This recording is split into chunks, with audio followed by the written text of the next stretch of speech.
The Denver Broncos just sent shockwaves through the NFL by going undefeated in the preseason again.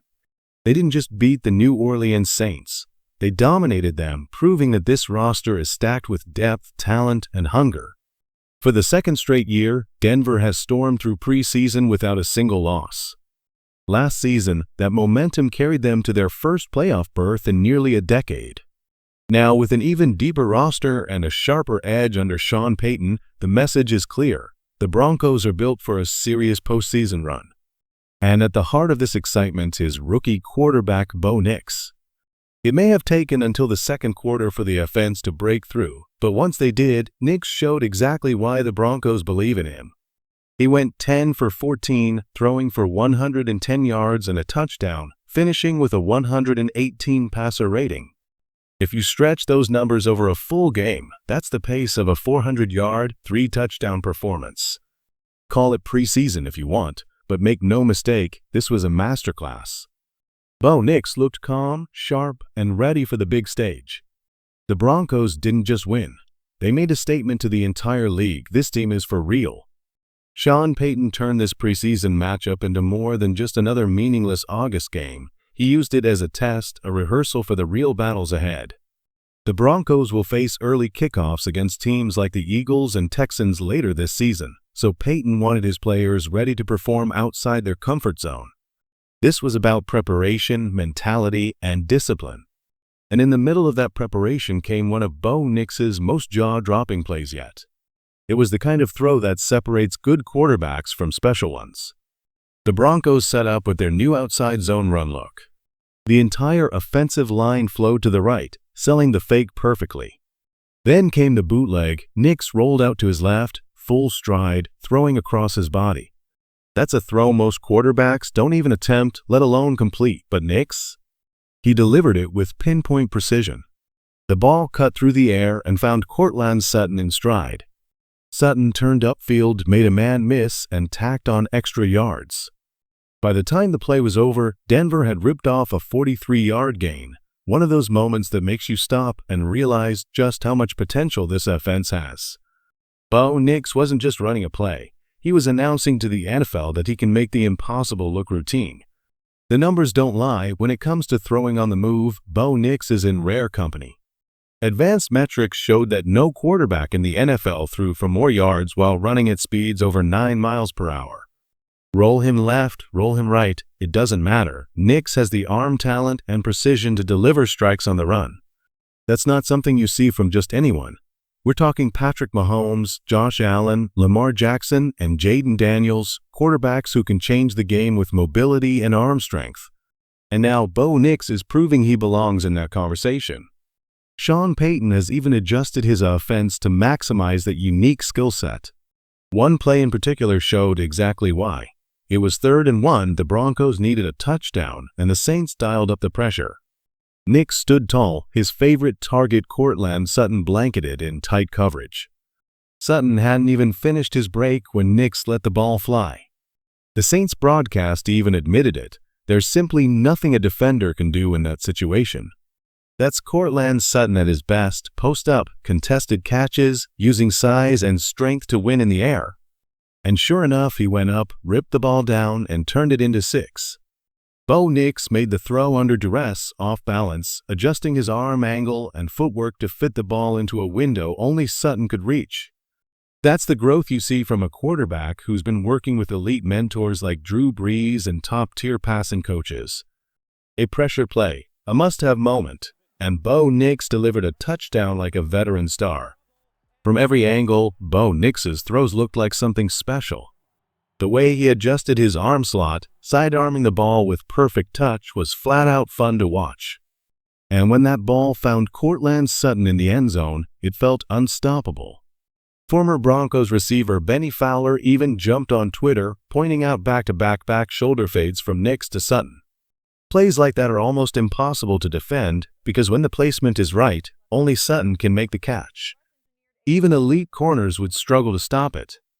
And here's what makes Nix's performance even more impressive. He went 10 of 14, but 2 of those incompletions were drops. Without them, that's 12 of 14, a near flawless outing. Sutton himself had one slip through, and Evan Engram let another go while trying to turn upfield too early. Clean those up, and Nix's stat line shines even brighter. As for Sutton, his production in just 16 minutes was eye-popping, 83 yards in limited action. Stretch that across a full game, and you're talking about a 100-plus yard, multi-touchdown performance. This is the Cortland Sutton the Broncos believed in, and he's proving why he deserved every bit of that contract extension. And while the offense grabbed headlines, the defense quietly reminded everyone just how tough they are. Through the entire preseason, Denver has allowed only 3 total touchdowns. That's dominance, and it's a foundation for real success when the games start to matter. No other defense in the NFL has matched what the Broncos just did. Allowing only 3 touchdowns all preseason is impressive enough, but shutting down the Saints with just 1 offensive score and doing it without Dre Greenlaw or Nick Bonito speaks volumes about this unit's depth and talent. Rookies and young defenders are stepping up in a big way. Jonah Ellis popped off the screen, showing relentless energy. Dandra Tillman continues to prove he's going to be a problem for opposing offenses. And then there's rookie edge rusher Q Robinson, who looks like an absolute steal. Robinson's superpower, his explosive first step, his get-off is among the fastest you'll see in the NFL, right there with Jonathan Cooper and Nick Bonito, who already rank among the league's quickest. The moment the ball is snapped, Robinson is gone, an unstoppable freight train. That speed, paired with raw power, makes him lethal. And it showed up in this game with a highlight strip sack that left no doubt about his potential. Even Bonito himself praised Robinson last week, calling him a freight train no one can stop once he's rolling. The difference is that Robinson already has the strength Bonito had to build over time. Add him to a rotation with Tillman, Ellis, Cooper, and Bonito, and Denver isn't just good at rushing the passer, they're built to lead the league in sacks again. And it's not just the defense. On the other side of the ball, guys like Pat Bryant are starting to shine, adding even more juice to an offense that's finally finding its rhythm. One of the most impressive plays of the day didn't even show up on the stat sheet. Against zone coverage, Pat Bryant ran a route so precise it was textbook. He found the soft spot between the corner and the safety. Any step further and the safety picks it off. Any step closer and the corner jumps it. Bryant sat perfectly in the window waiting for the ball. The throw wasn't there, but the awareness and route running were undeniable. Later, on a crucial got-to-have-it play, Bryant once again showed why the Broncos believe in him. With pressure collapsing the pocket, he became the safety valve every quarterback dreams of. Calm, steady, and reliable, he found the open space, presented himself, and secured the catch. That's the kind of play that builds trust between a receiver and his quarterback. Sure, there's room for growth, catching in stride to turn those plays into touchdowns rather than just first downs, but the foundation is there. Bryant already looks like a player who can step in and make an impact right away. For all the questions about why Denver moved on from other receivers, the answer is clear. Pat Bryant has the tools, the instincts, and the poise to be a difference maker.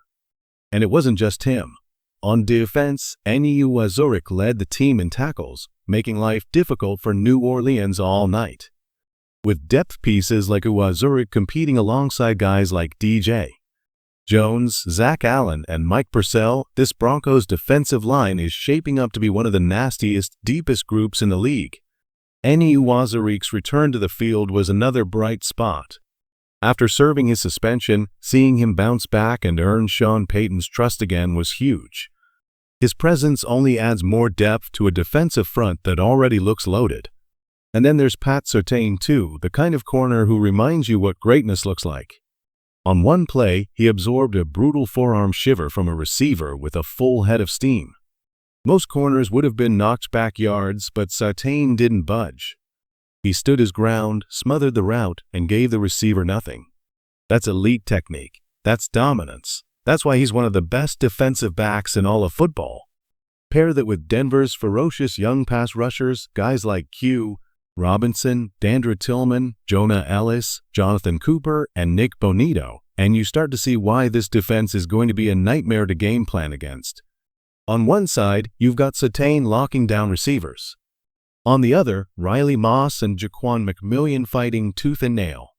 Add the relentless pressure up front, and opposing offenses have nowhere to hide. The Denver Broncos haven't had a future this bright in a long time. With the defense suffocating opponents and the offense finally finding its rhythm, belief is surging through Broncos country again. This team is built to make noise, and the NFL better be ready.